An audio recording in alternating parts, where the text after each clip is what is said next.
Awesome. Yeah. Hi, guys. Have, first of all, a very wonderful good afternoon. This is Rishabh Kumar. I'm working as a marketing research analyst for BitGrid. BitGrid is an AI competition and recruiting platform for data scientists worldwide. And currently, we have a NASA partnered Litcoin competition posted on our platform. So do check that out. We'll post the links in the description below. Now, coming to the highlight of the webinar, we have a speaker, Ms. Vidhi Chul, who is a staff data scientist at Walmart Global Tech India and designs AI and machine learning solutions for organizations all across the globe. She has also worked with PwC, Blue Yonder, and Ericsson in the past. I hereby invite Ms. Vidhi to take the screen. Thank you. Yeah. Thanks, Risha, for the kind introduction. Hi, all. I'm glad you've joined me in discussing one of the most important conversations around designing AI ML solutions. That is the accountability part of it. How and when is the time that we need to know where we can be cognizant about the different aspects of ML solutions. So in next 1 hour, I'll be sharing some of the insights that I've developed over the past few years. And I hope that by the end of this conversation, you would also understand the significance of accountability and the awareness while we design these solutions. So without further ado, Rishabh, shall we start? Can I Yeah, start? you can Uh, start. okay, yeah. I'll quickly share the screen. Yeah.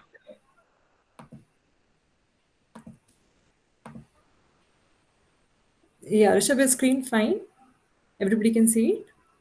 Yes, it's visible perfectly. Okay, great. So, a quick agenda of what we are going to discuss today. First is why we are discussing accountability today. There are a couple of concepts around the definitions on interpretability and explainability that I'll give a brief about. What are the global and local kind of explanations that we all look for, followed by some set of examples, and what is the expectation, or you can consider it as the key takeaways from this talk. So, here we are. So there are a lot of definitions of ethical AI standards in the market these days, and all of them are pretty much talking about the same thing. Some of the key aspects or the pillars of designing an ethical AI solutions is what I've listed in the screen here. I'll call out all of them one by one and tell you how accountability constitutes as an integral part of it. So first one is interpretability. Whether or not you can explain the predictions that your model is outputting is very pivotal. Then next is reliability and robustness, whether your model is right, the data set that you're working on is right or not. Next is data privacy. So every individual has the right to how they want their data to be managed and whether or not that data is allowed to be used for model training. Next is safety. So let's just keep aside AI for a moment and then think from the technology perspective, that whenever a new advancement in a technology happens, what is the primary agenda? The agenda is to make sure that it's going to do something better for the humans and basically serving the humanity. So whenever we are expecting that, we definitely expect that the new technology and AI specifically that we're talking here in general, it should keep the higher standards on maintaining the human safety as a priority. The next one is fairness. So, by no chance that your algorithm is going to damage, harm, or discriminate any particular strata of the society. So, now let's discuss about accountability and see how it ties all of these things together. You've been made accountable if you're not able to explain the deviations in your predictions. You've been made accountable if you're using the wrong model or not having a data set on which you're training your model, which is not the exact representative of the data that you want your model to see. If you're invading into the privacy, which is not allowed, if you're not keeping safety as a priority, you're being made accountable, and so is for the fairness. So when I try to combine all these things together, what I see is a very fair statement by Duke Law and Technology. There's a sprint in the media which says that whenever we talk about transparency, it gives people a right to ask questions, demand explanations on what has happened as part of the model outcome, and that actually gives somebody a promise that yeah, they can actually challenge what is coming out of it, and gives eventually what is we are talking about here is accountability. So one thing that I'll continuously talk about throughout rest of the 1 hour is that accountability, and you can kind of relate it with more about awareness also. So these two terms will go hand in hand as we go ahead. Okay, so next is critical high stake decisions. So when we want to talk about high stake decisions, let's just see what is not high stake. So if we know the difference between the two, will we be able to appreciate the agenda for the day today.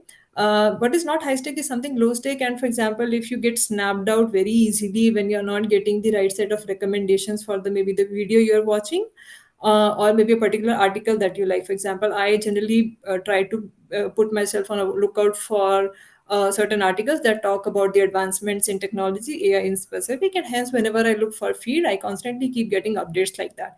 And if you get snapped out that you're not getting the similar recommendations or for the videos also, so you are maybe just focusing on a very low stake outcome of an AI product. And for example, you type a query in a Google search and you are not seeing the relevant item or the relevant link up in the high in the search relevancy, and you actually need to take the pain of going to the second page. This is still a low stake decision that AI and ML is doing for you. So though these are also important, what is high stake is when it starts making a decision of life and death, when it starts impacting human lives deeply, and that is where the criticality index rises very high. Couple of examples that I'll take on this screen that will set the agenda for the rest of the discussion is that first is let's talk about healthcare. For example, a person visits a doctor and tries to explain the issues or the symptoms that a person is experiencing. Doctor, based on the conversation, tries to do two things at the end of it. One is that if a doctor is very clear about what is wrong with the person, they would suggest certain prescription or medicine, and then if a doctor is not really sure about it and wants further diagnosis, would suggest certain follow-up test, based on which doctor would be able to conclude it with a high degree of probability. Now let's assume this entire conversation, instead of a doctor, happened in with you in like happened to you in front of a machine. So you are being given a system or a computer, and you're asked to input all those things that you're experiencing. And after a series of these follow-up questions, what you'll end up seeing is these rank order probability of what could be the possible underlying issues. Now just think about it for a moment, that would you be really comfortable taking whatever machine outputs with the same degree of confidence that you would have done had you been talking to a doctor in person? So what generally happens if a person thinks about these things, right? Think of it as a person who really does not want to be bothered about the nitty-gritties of an ML algorithm, would be thinking that out in this world there would be a certain section of population who would be having a similar set of features like me, characteristics rather, that a person with my age group, with the same gender, the kind of geography I'm coming from, because it also has an impact on the kind of diseases you might be incurring, the kind of inherited attributes from the parents and all those things. Out of that, there's a possibility of people, and among that sample of people would be certain people who would be experiencing symptoms like me. After the characteristic profile of mine, there would be people under that who would be having symptoms like me, and those people would have visited doctor in their training data time, whatever label they received at that time, and they would have encountered these kind of issues, and hence the machine is suggesting me certain thing.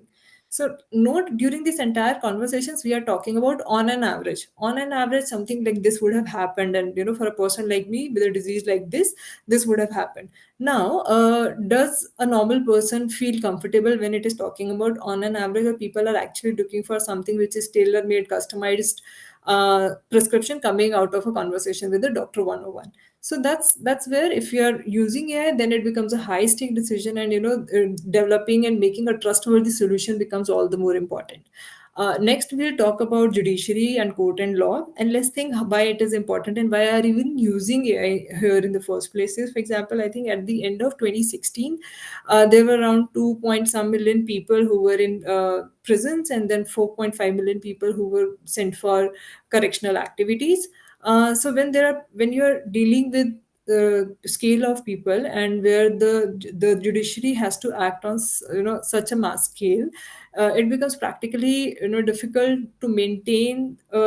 Think of it as an optimization problem. You want to meet an objective of keeping your society safe, with respect to not just letting any criminal pass by just because you're loaded with kind of follow-ups or the trials that people go through, and under the constraint that you may want to make sure that the person who is actually innocent has not been um, deliberately or knowingly or unknowingly been put to jail for simple reason that his case could not be investigated properly. So when these kind of issues have been faced, the people generally resort to AI when you're not able to deal with things at a mass scale.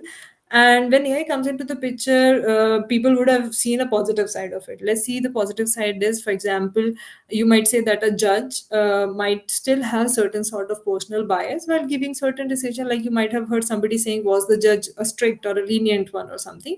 So when you let machine take this call, that kind of bias cannot at least come. So whenever machine gets to see certain attributes, because it's going through a vast number of data, these kind of things are being taken care of.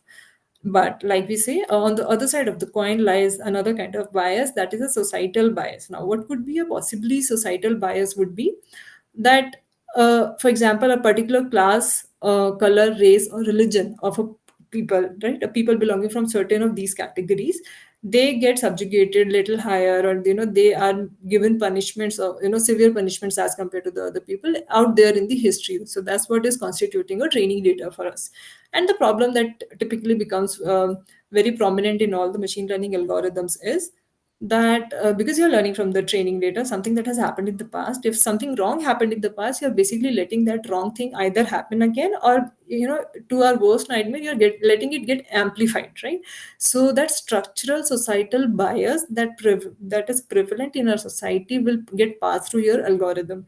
So that would become a point of concern, and do you really want that to happen, right? So one of the thing is that, do you really want your machine learning algorithm to have that kind of emotional compass? For example, if there is a person who is a first time offender, a judge might think, okay, it's a first time offender and I should be lenient, and because the person doesn't have any history or record of doing any criminal activity.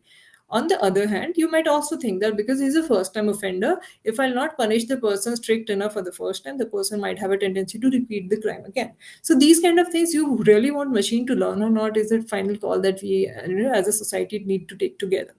The third thing is about the banking domain. So million of dollar of loan approvals actually get decided based on, one of the component of it is in score. So that score, how do we calculate it, is basically, it's coming out of a certain algorithm, and whether or not you're able to explain why a particular customer has been denied of a loan decides, whether the score needs to be considered in the first place or not. So a person walks into the bank, applies for a loan, and if there's a executive who is sitting on the other side of the counter, for example, and says that because your credit history is not strong enough or your salary is below a particular threshold, I don't think you should qualify. I don't think that you qualify for a loan approval. So the person gets the right feedback, goes back, and works on all of the feedback that was given to him by the executive, and then applies for a loan again.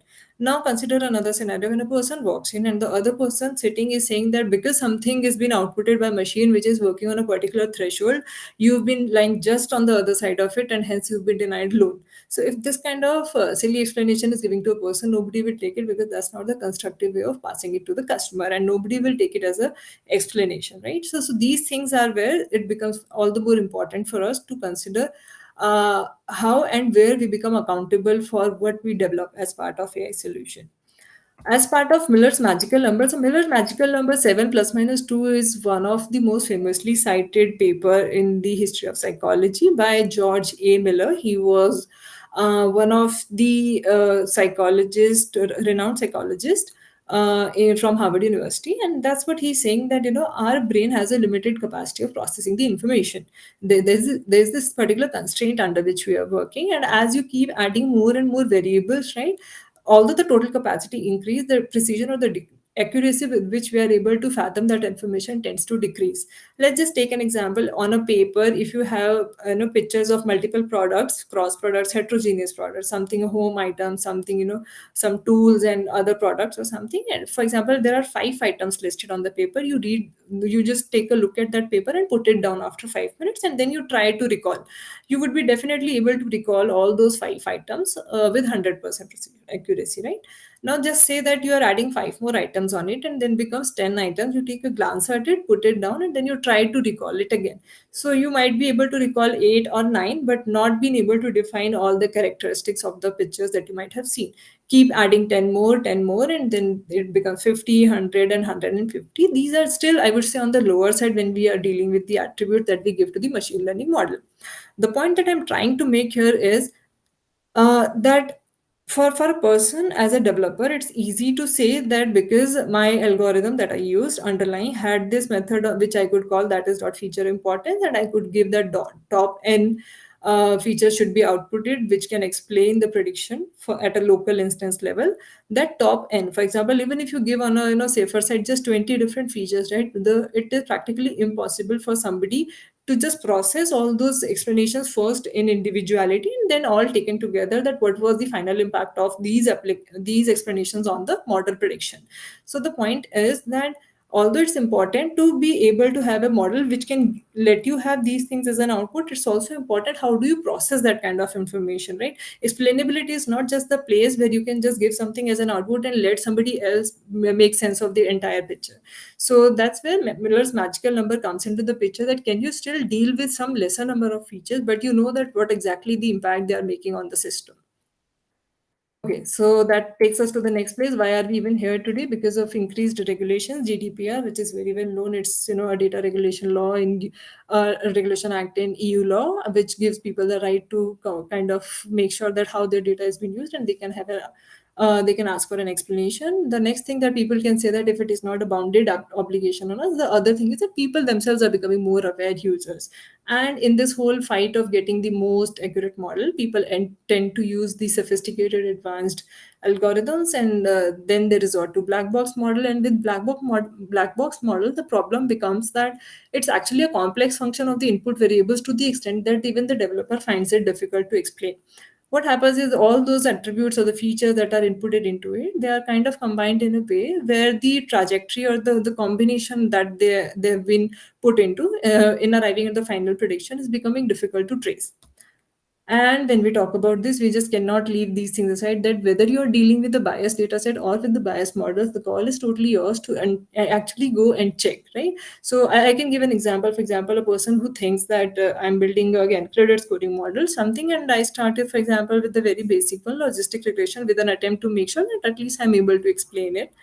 And what happens next is, if I'm for example, from certain algorithm I'm able to have a feature importance, and I believe, like, my personal bias says, like, based on the information I have in the domain, it says that credit scoring, having a good credit score is important to be to get your loan approved, right? And in the feature importance, if by any reason I do not see that attribute coming onto the top, that gives me a bias that maybe this model does not even qualify for me to consider taking it to the stakeholders, because they are experts in the domain and they would be expecting this thing. And that's my whole personal bias. I'm just giving here as an example. And rather, accuracy being good for this, I'll try to go to another algorithm, another model, and passing it through the model selection pipeline until I try to see unless I get to see what I want to see, something of that sort. So I might resort to another algorithm where I'll see, okay, this is still making sense. Plus, on top of it, it is having what I believe my bias or my intuition is telling me that it should output, which is that credit scoring algorithm as one of the important attributes. So these are the things that we need to be cognizant about. That's what I was talking about as awareness.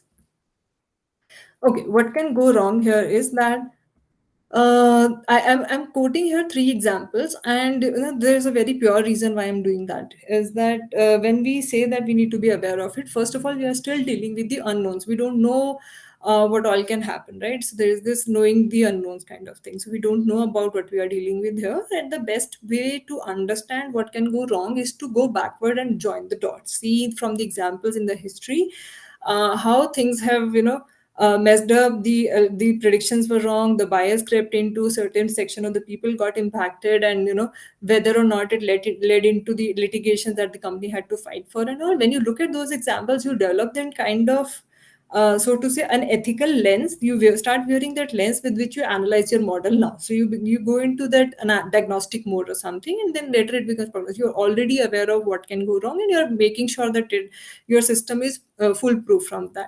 Couple of examples I'll quickly take here is that there was one algorithm which was biased on a certain color of people in 2013. Between 2013 to 2015, almost 200 people got impacted with this, because it assumed that a certain color of people would not be worth the cost of the treatment, right? So, and the other section of the people in the society, they had the privilege of availing more advanced healthcare services, hence the cost to the hospital was high, and they could They were serving the hospital needs basically in a better way. And when we talk about black patients, they were either not opting for those healthcare services in the first place, or there was general mistrust in the system or lack of access to such facilities. They didn't have that, and because of this, the algorithm learned that they do not qualify because any treatment on them is not worth the cost. So when they kind of saw these things, it realized that the kind of impact, if we want to just kind of quantify the impact, right? Because talking here is not going to yield us anything. So 70% of the 17% of the people received the treatment, and had this racially biased system not been in place, 47% would have received the right quality of treatment. So that's the extent on which things have gone wrong. There's another example, and this one is about litigation. So what happened in a bank when they issued a credit card, the credit limit for a male gender versus a female gender, there was a starking difference between the two, and they kind of raised this concern with the bank. It went to the whole legal path where the bank had to literally prove and justify that presence of a particular feature which is corresponding to gender is not leading to the discrimination in the limit of credit that they are issuing. So when this whole phenomena happened, this case went on for I think couple of years, and recently they got free with this allegation, but they had to actually pay the cost of going into this, and they needed to be ready with the system or a tool with which they could even explain and justify why the prediction is coming.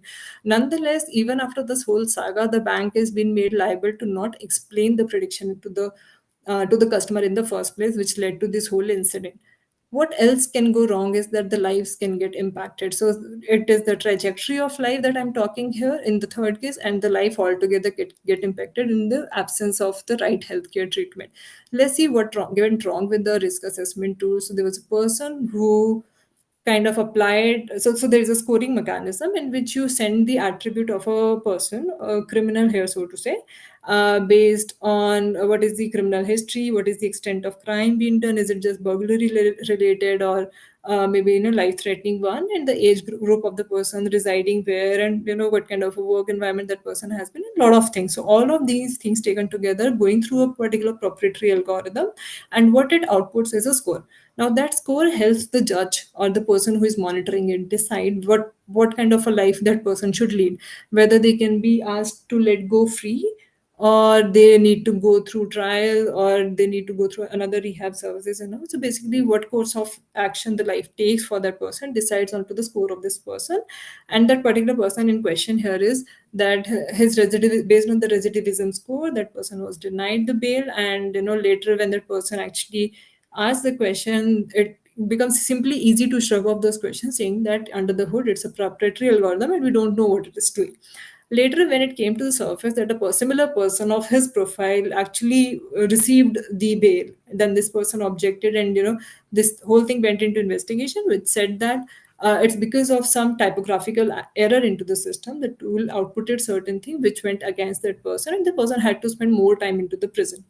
So that's again one of the flaws of working with black box and proprietary algorithms is that they kind of hide away everything that below the output. Whatever you get, everything has been hidden, not just the ways that the inputs are being joined together, combined to give that output, but the input, the legitimacy of the input themselves. For example, if it is a typographical error, it's noise that you're capturing, is it mislabeling that is happening, you're not able to kind of go past that, because it's simply not glass box. So you can't even go behind and see what was the pinpointing basically what was the wrong thing that happened. Okay, so all of this thing gets beautifully summarized in a machine learning, explainable machine learning challenge that happened in a new IPS conference in 2018, I think, where the folks, experts from different walks of life, were given the goal of making a most complicated but the most accurate model, be it black box, on a given data set. But the caveat here is that they need to explain how it worked, right? So during that conference, all of those folks who gathered together were given a one thought exercise also, and that's what I'm labeling it here as a cancerous question. So what it does is folks were given shown two pictures that Mr. X needs to go through cancer surgery. One picture suggests that if you get that surgery done through robotic arm, there is a 2% chance of failure, versus when you go for a human expert, there's a 15% chance of failure. When you're given just this much of information, you might obviously say that I'll go with someone who has a less chance of failing and hence the mortality. Now comes the beautiful part here is that now if you are given more information and context about the system, first is you don't know how this 2% and 15% is calculated, what kind of population we are talking about here, what all the robot has seen, and the people that we are talking about here are the similar with all those kind of complications that Mr. X is going through. And if robotic is such accurate or so, can it explain to me what exactly is it looking for while doing that kind of highly qualified surgery on Mr. X? So when these things happen, and on top of that, Mr. X is not even able to communicate to robot what all the Mr. X is going through and during the time of the surgery, which is a real time information.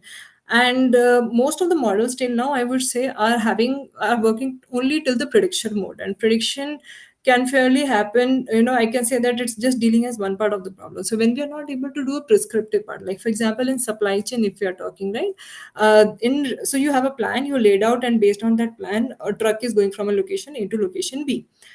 Now, during that real-time phenomena, when a truck breaks down and there's something wrong with the vehicle, what you need to do is a person who has actually planned it, the person who is on the field dealing these things or monitoring these things, has to immediately talk to the other person in the nearby vicinity and say that because my truck has gotten down and something is suffering an outage, can you make sure that your truck goes near this thing, takes a D route or something, and loads this product into his own truck if there is a capacity for incorporating it, and then kind of goes through the warehouse that it was supposed to do. It might lead to some more kind of ETA or the time, but it would, in case of perishable products, it becomes even more difficult to make sure that it might reach little later rather not to reach at all or something, right? Because it's for a particular duration that the product is in a good condition.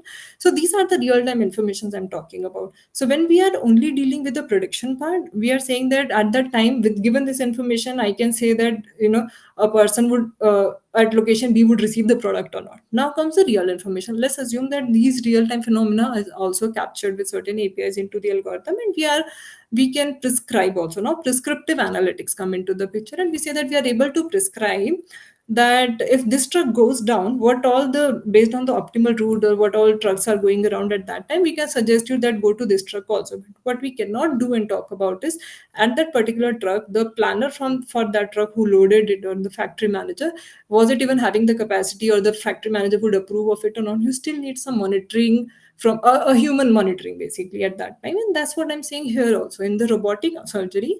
If a person is not able to communicate to a robot that my stats are not looking right, and I'm not feeling prepared enough to go through it, and kind of whatever issues you have while going through a life surgery, and the body is not supporting, and you're still going ahead with it, the person might as well think, right, whether it makes sense also. Because in this case, I would rather resort to a person who is able to explain me bit by bit what exactly is happening. So that's one part of this machine learning challenge. And to the next one is, this is by Professor Cynthia Rudin.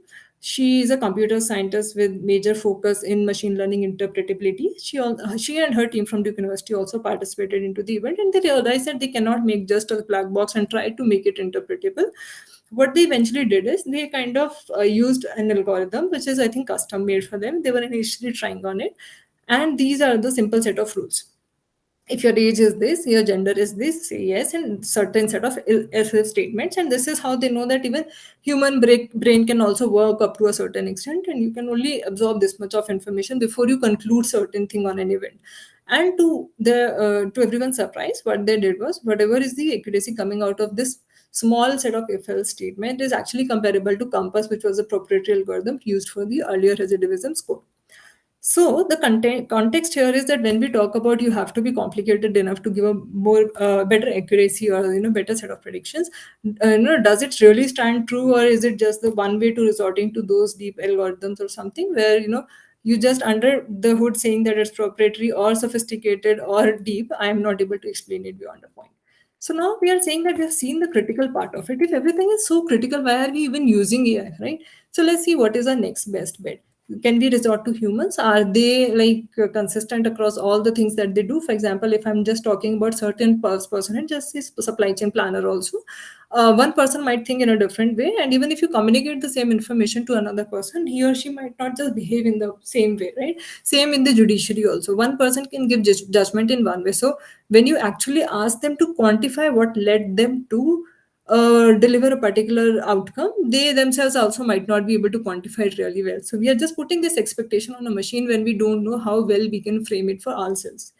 And again, the emotional compass, right? So the same example that, if machine encounters a particular race or color of a person, should it just kind of mirror the fact that it has seen in the society, or with the first time offenders versus, or maybe the young person offending versus the old person? People tend to get those kind of emotional or personal bias when they kind of rule out certain things, right? So do you want machine also to do that? Because if that happens, it would end up giving you non-uniform decisions, and knowingly or unknowingly your bias gets creeped into the system. So what else can we do? So from humans, when we are saying that because it's critical, but still we want to use it, because that's where we are seeing that we can deal with these high and critical decisions at once, but they don't need to be the effective decision maker. What we are saying here is that they are acting as an aid to humans. And what I mean by that is that, for example, not all the fields or the domains have are filled with experts in that, right? There are experts in every field, but not all the fields are completely driven by all the experts in them. So from the experts in a particular domain or a field, if we kind of learn the best from the best, basically, and you have a superhuman kind of a version from a machine perspective, you deploy this with multiple people who are not so expert in the same field. And what they can have is like whatever is the AI suggesting, with those set of things that we saw in this solution, it basically gives you a peekaboo into what exactly went behind before it kind of assisted you in a particular outcome. You can just combine the two together and make the whole process a little smoother. And another thing that helps this whole process is that humans, they cannot work at such a large scale of data taken one person at a time, the kind of data that we can give to the machine to generalize it better. So same way, I'm just saying that because the predictions would be agnostic to which person is dealing with it, the earlier practitioner was best or the new practitioner is giving the right set of prescriptions. You don't need to go through this, or there's no personal kind of bias that can come into the system. The predictions would come out to be very consistent across different profiles. I'll quickly walk through certain explanations. When we talk about interpretability versus explainability, do they mean the same thing? Essentially, no. And what we want is that, interpretable is something where you don't need something externally to be able to explain what went inside it, basically the internals of your algorithm. Whereas for explainability, you need a set of auxiliary system which can explain what happened to you in a manner that you can make sense out of it. But the problem with explanatory setup is that, if your explanation module as such, the auxiliary one, is able to explain the predictions in a reasonable manner, for example, 80 to 90% of the time, if you're able to explain, then should you rather not dump the first one and just use the explanation module? The reason being, when we are talking about the original base model and the explanation module, right, they both will not end up giving me the same variable importance. And if I need to facilitate it with an example, I can say that, let's assume for accountability topic that I'm talking here, I've done enough research before preparing this slide. And what I'm presenting to you is, for example, the auxiliary model, and the base model would be if somebody else goes out and does the search for themselves, right? So what a person who has not seen the research the way I have done, I might have considered certain features very important while preparing this slide. The other person might be doing something else. So this is auxiliary that I'm telling to you is my view of the system, how I see the entire situation, which might be different when somebody else, or maybe the actual phenomena would be of accountability or the impact of accountability into the system, right? So that's where we are saying for the model also, both the variable importance might not be the same from coming from the two. And if the explanation module is good enough, why are we not going to adopt it?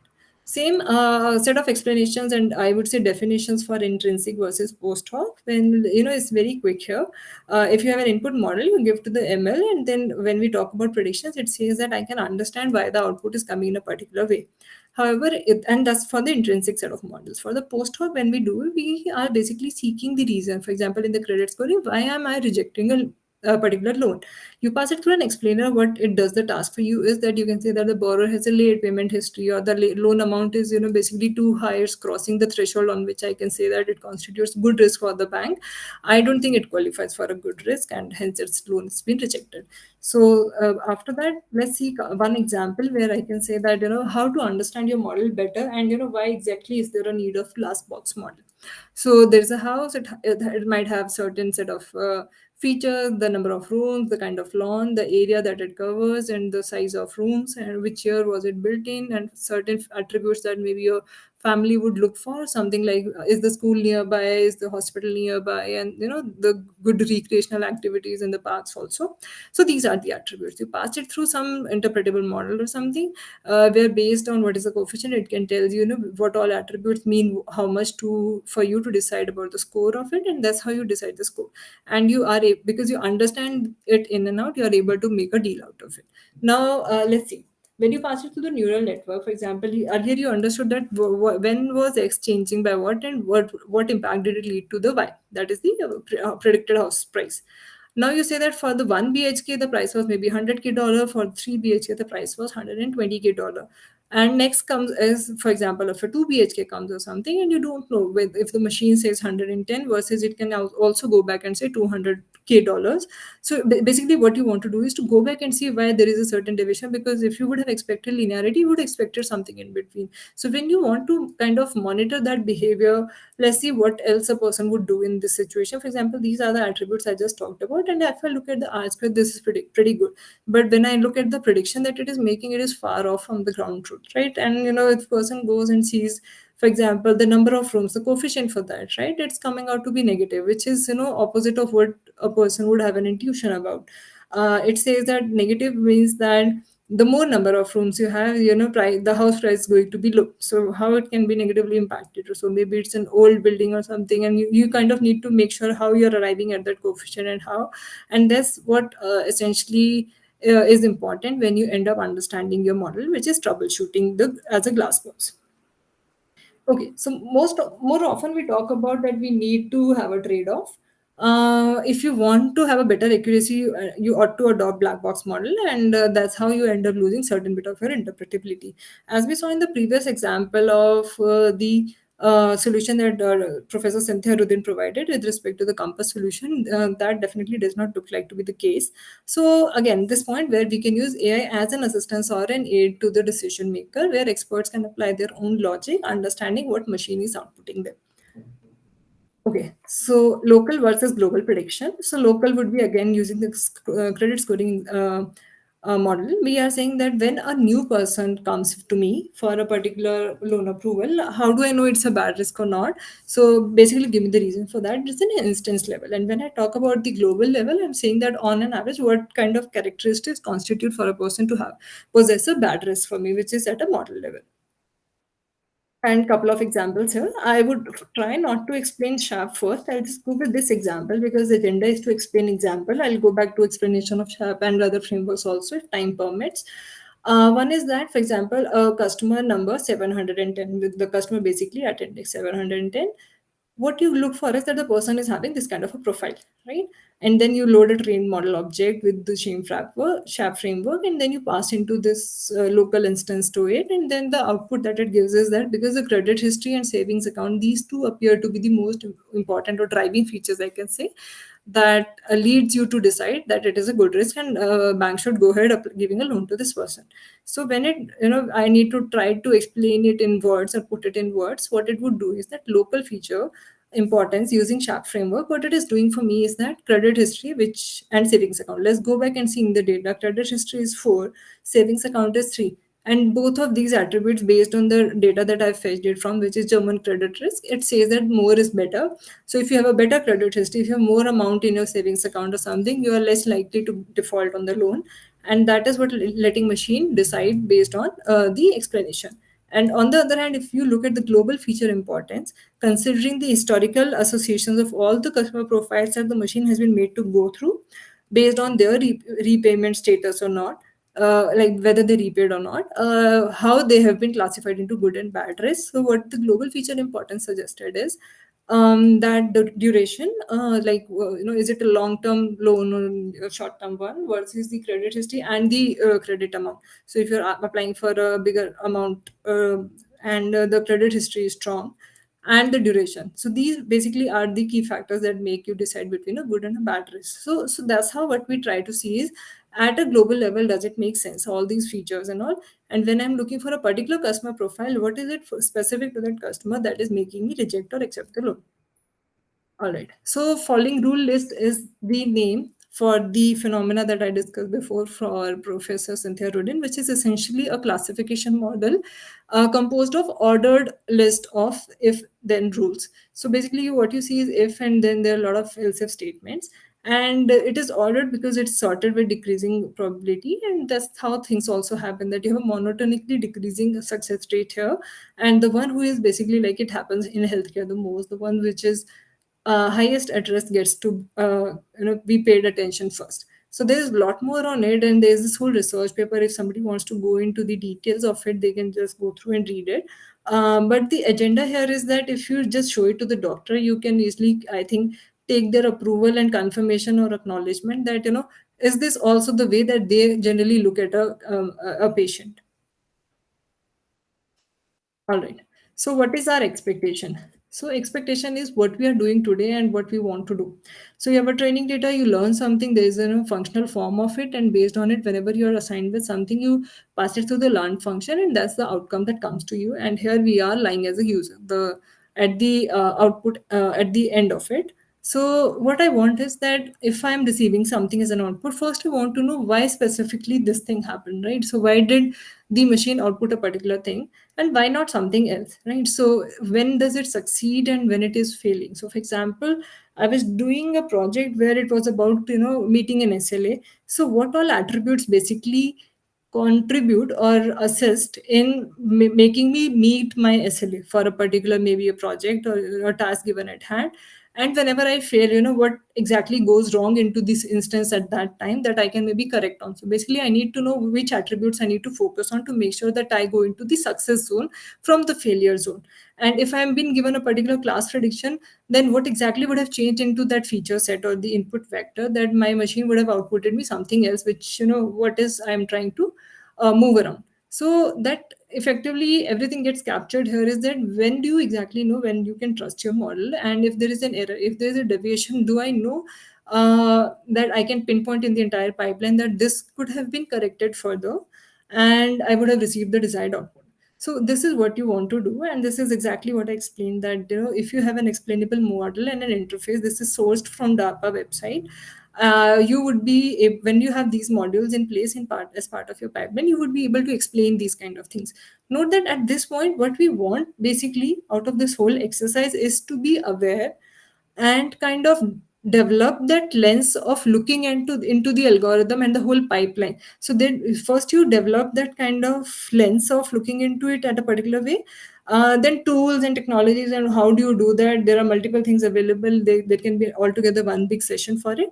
You can definitely use that and be able to achieve it. What we don't want to do is to simply get the data, pre-process it in the best way possible, apply certain assumptions, not even checking whether the hypothesis makes sense or not, and doing imputation whichever way deem appropriate based on the past experience, and then just pushing it through the pipeline. This is basically a churning of model, right? We don't want to churn the model, put it into production, and let the things happen on its own. What becomes very critical and important is that the model that we have deployed, the maintenance part of is important. If the impact is not what we expected, then we become accountable for what we have pushed through the system. All right. So before I conclude, there is one thing that I cannot just do the research and talk about one side of the system. I need to tell about what people also expect in reality. So when we are talking about AI and being interpretable, people keep asking the questions: What you're asking machine, can you yourself explain it? And I have a very good example of it. So basically, when I was working on a project, I was told that what we are giving to you is n number of features, and it is very vast and exhaustive, and what we want you to is come up with the best driving features that is leading to this kind of decision. And I agreed and I took it on face value, but I need every time when somebody does a project, like I do a project, I need to be sure of how, first of all, at least in human capacity, are you doing it. And when asking upon this question, I realized that it was becoming difficult. Like if you have four people who gave you those input data, right, and you go to them and you ask individually each person that how do you drive the decision as of now. First of all four have their own different sequence of decisions that they take, right? And sequence matters a lot. Which file do you look first and what action do you take first decides what is the outcome and residual thing that comes afterwards into the system. So all of them taking different decisions. So first, his homogeneous part is gone out of the picture. Second is that whenever they are doing it, at least what is good in that exercise that I did with them is that all of them are basically looking at the maximum of 4 to 5 attributes. Beyond that, it becomes difficult. Like they might open 4 to 5 different files, but within all those files, they're only looking at 1 or 2 attributes. Based on that, they navigate to the next file, and eventually decide on to whether to pass this item or not. So when humans find themselves a little difficult to explain what they are doing, but they have this power of saying that because these are n number of features and I want the best out of it, it becomes problematic. Not because we are not able to copy human, because humans are, again, based on Miller's number, are not dealing with uh, are not kind of efficient enough to cope up with these a number of variables themselves. But it becomes difficult because you're not having somebody to validate it also, right? Because they have to develop that, they have to don that kind of a hat to check for the algorithm output if you're giving it a causal analysis, right? So then again, there are a couple of things that if you're giving same x and y to different models and all of them turn out to be accurate, then which one do you want to follow? Because internally, whatever they're working with different algorithms, they have different pathways through which the output is arriving, and then the corresponding explanations are ought to vary. So what we are looking for essentially is, can we reach to a point where we can develop a systematic stability, and how do we even define that? So that's where, when people who are asking for explainability, the people who stand on the other side of it, they most often say that it is less efficient. That's definitely I agree with. It's more expensive because now at every process, at every point in your pipeline, you need to have a checklist where you are being asked for anything. So you are being acting as an interrogators. People might come and ask, and you have to kind of have those system in place where you are able to answer those things, those questions that people are asking here. All the developers and validators need to be sure of that they are capable to answer this with the pipeline that they have built. So that's when people often say that if the consequences are not of a very vast level, can we just go ahead and not put too much emphasis on explainability? And the debate is always on. There is no one solution for it. But what I want to kind of conclude here today is that there are three verticals, if you want to see, right? And engineering, maybe you can consider it is us as developers. Deployment is from the user perspective, and governance is from the ecosystem, and so. And I'll explain how. So now, when you are making a particular prediction, is your outcome making sense? Is it legitimate? Or if you give it a corner cases, does it understand where it works, where it fails? And even if there is a gap, so no such thing is perfect, and it's totally an iterative process. Excuse me. So even if there is a gap, is there a scope of passing it as a feedback signal to make sure the next time it arrives in a much better form and shape? So that's from the developer's perspective. Next, you go to the deployment. When you deploy it and it starts giving out output, can you explain the rationale behind a particular prediction? And you, again, like the same thing, can you share the reasons and the factors that for which you can attribute a particular success state or a failure state? And with respect to, because the system or the environment that our algorithms deal with is totally dynamic, mostly it's because driven by the customers also, and the behavior keeps changing. So is it reliable and robust enough that it knows, and there's a whole pipeline that can look for the change in drift and distribution, and then it goes back into the scene, and the system continues to keep giving the right set of predictions? The last, for the ecosystem, when we talk about, we just are not working in silos, and you cannot say that a person using an AI system, even if it doesn't go right, the prejudices are only till that particular person or the domain that person is looking for. It impacts, because of the digital world, the impact is worldwide. So we want to make sure that we are building a trustworthy system which is unbiased and is complying to all the regulatory requirement.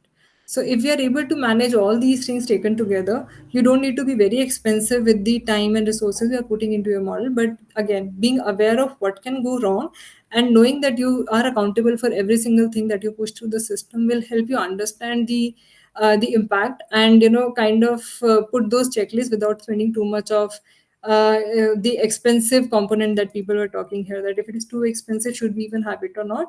Just don't treat it as a good to have thing. I think in my eyes it should become a must have thing in the AI pipeline. All right, so with this I'll rest my thoughts here, and I think we are good for questions.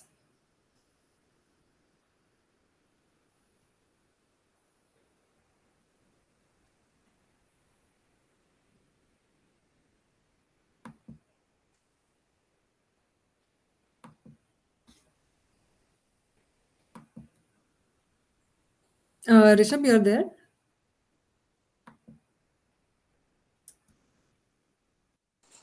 Hello. Am I audible?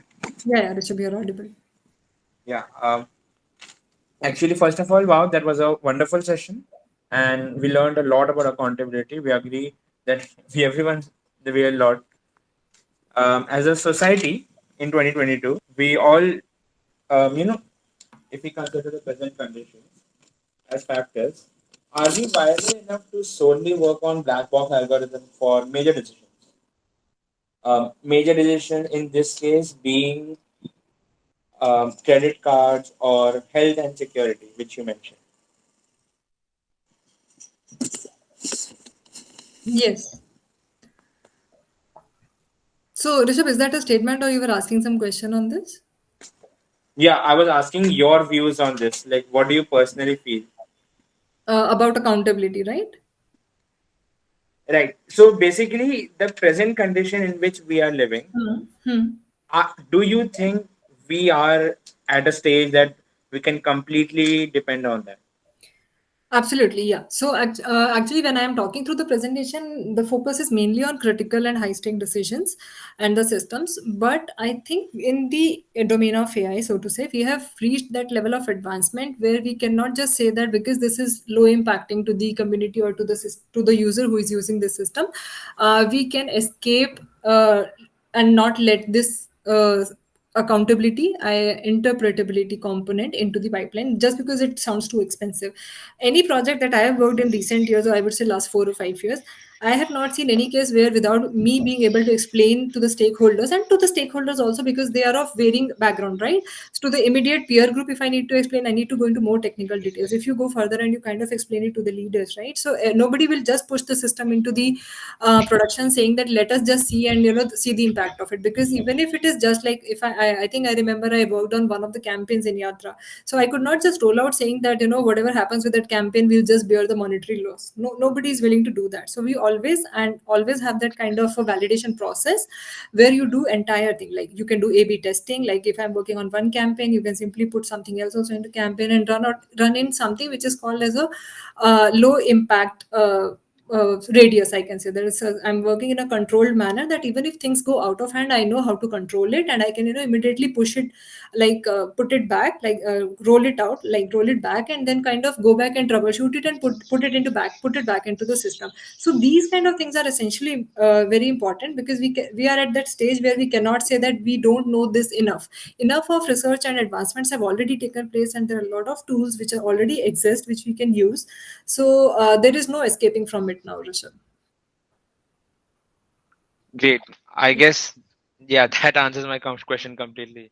Yeah, thank We'll move on to the chat as well once again. If anyone has any other question, you can unmute your mic, or you can also use the chat box if you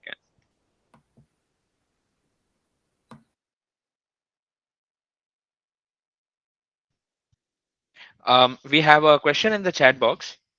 It's from Satyad, and it says, "Can human decision making be improved with the help of an AI, or will it always be biased towards the decision of the AI?" Yeah, that's a good question actually, and there is this whole research going around in this, and I'll like to give a case study of what exactly happened with one of the recent examples, right? So that maybe will help answering to the Stars question. So there is one recent moral AI algorithm being released, known as Delphi. And what this Delphi does is that you ask it a certain question, and based on the kind of data it has been trained on, it will output whether that moral question. So if you ask that, are people of certain color, they are good, or the value that they add to the society is good or not, and it might give you whether it's a yes or no, those kind of things, right? Now this again, this vicious circle of machine being trained for human data, and humans, whatever data that they have created in history, which on which machine gets to see and learn the behavior from, it's totally biased. Now the problem will continue to remain the same if we'll say that, oh, it is difficult. How would I expect a machine to answer a moral question for which a human also does not have a moral answer, right? One of the question asked to the algorithm was that, and the same question, you rephrase it with certain words here and there, and machine will give a different output. So you're saying that, is it okay, something like, is it okay to ask the high earning members of the society to kind of spare some money for the benefit of overall society? Machine will say yes. And if you rephrase the question, I think somewhere where you will say that, is it good to tax the high earning people or the people who are ambitious in their lives just to facilitate the life of the lazy people, something like that. The people who don't want to work, you're just giving money in the form of taxes to contribute to better life for them. The machine will say it is not. And if you look at machine, you cannot expect that it is doing wrong, because as a human, at depending upon which stage of life you are, if you are adding more to taxes, you will say that machine is correct. And if you are on the receiving end of it, you will say, yeah, machine is wrong. It should still have said that, it's good to tax, and you can't consider us as lazy or something. So when we as human are not able to come at a unanimous solution, we start putting certainly a lot of expectations on the algorithms. So, and then first of all, who decides the definition of being biased? Like when I talk about ethical framework, who decides the definition of being ethical? That also is in a question. What I see as a possible solution to this is that eventually, if you want to train something like this, right, for example, in a particular realm of a framework I'm talking about, having people or having somebody who is representing all strata of our society, and there should be a unanimous call on the people who are helping you get the label data. Who decides that there is a bias into the solution that you're giving or not? When you have the label data correct in that system, I think there is a way that we can go past this bias. And then again, like I mentioned in the previous example also, that validation of this output becomes even more important. If a machine is outputting certain thing and the person who is validating itself is kind of horned with certain set of bias that he or she is carrying, you are in no way to challenge something, right? So this is kind of a work in progress, and it will continue to be till we get to the data correct. And data is absolutely start and source of all the issues here. Once that is kind of sorted, I think slowly it will take time, because again, the data you're putting into the system will get corrected with these kind of exercises, and this kind of bias will be taken care of, but it will take a long time to go.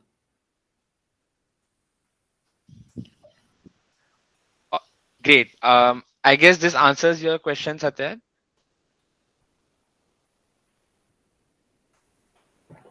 Awesome. That's Perfect. Yeah. So, if anyone has any other questions, you can ask them on the chat. Vidhi, in the meanwhile, I have a question on my DM from Sarfraz. Mhm. Yeah, it says, I guess it's a very technical question. It says difference between falling rule list and a ordered if else. Is it just the decreasing order of probability? No, it is not. So basically, there is a research paper, I think, towards end of it, Rishabh, that I can point the folks to, which basically says that how the greedy algorithms that we start with, basically, I think the person would want to say that falling rule list is also an if-else statement, just that it is ordered, and decision tree is also an if-else, right? So how the two would be different, and what extra is being done here is that when you start with decision trees and all, you're kind of based on whichever attribute you start as a root feature, right, based on which you will keep on dividing your data into the samples, into the leaves, basically. Once you later decide, right, based on the data as you go through, that that was not maybe the correct one, you're kind of bound into that setup, and you are not able to change that, which is what is being taken care when you're dealing it with falling rule list. And ordered is just one of the outcome or byproduct, I can say, from this. So there is one research paper I can point out which deals into these technicalities and can point essentially why it is an how it can handle sparsity of data better, and how it knows that, for example, I think if you start with a rainy day, and this is one common example, people say that when you start with a particular rainy day and you go, and you how do you know that there would be traffic or not? And later, if you want to kind of move certain attribute back into the root node or something, you are not simply allowed into that greedy algorithm. So these kind of differences is what is an enhancement in falling rule list.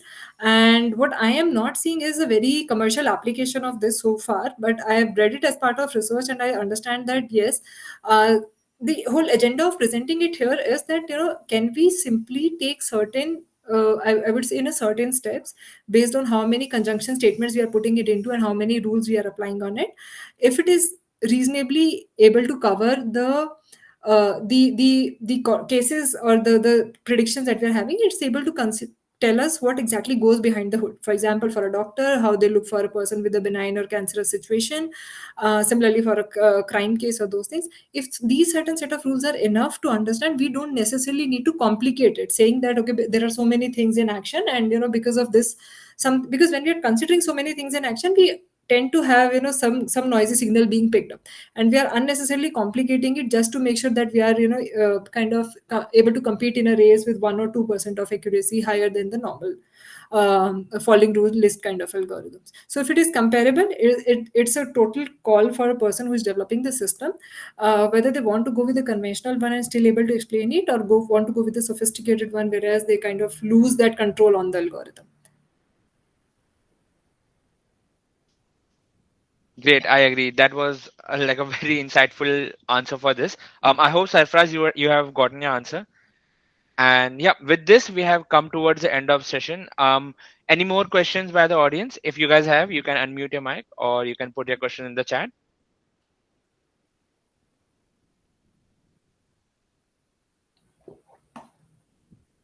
Okay, great. So I guess any further questions, if anyone is interested, you guys can contact Miss Vidhi on her LinkedIn channel. She will be happy to connect with you guys. And for any other doubts regarding BitGrade or any kind of help you guys need, you guys can always refer to us on our social media channels. I have referred the link for everything, even the speaker LinkedIn link on the chat box. And yeah, at the end, I would just like to re-notify everyone that we have currently a NASA partner Litcoin NLP challenge being hosted on our platform. So do check that out, and I've just shared the link on the chats. And yeah, with this we have come to the very end of our session. I'd like to thank Miss Vidhi once again for this wonderful session and taking out time for us during this weekend. And yeah, thank you everyone, and hope you have a very nice weekend. Thank you Yeah. guys. Thanks, Trisha. Thanks everyone for being a wonderful audience. Thank you. Thank you.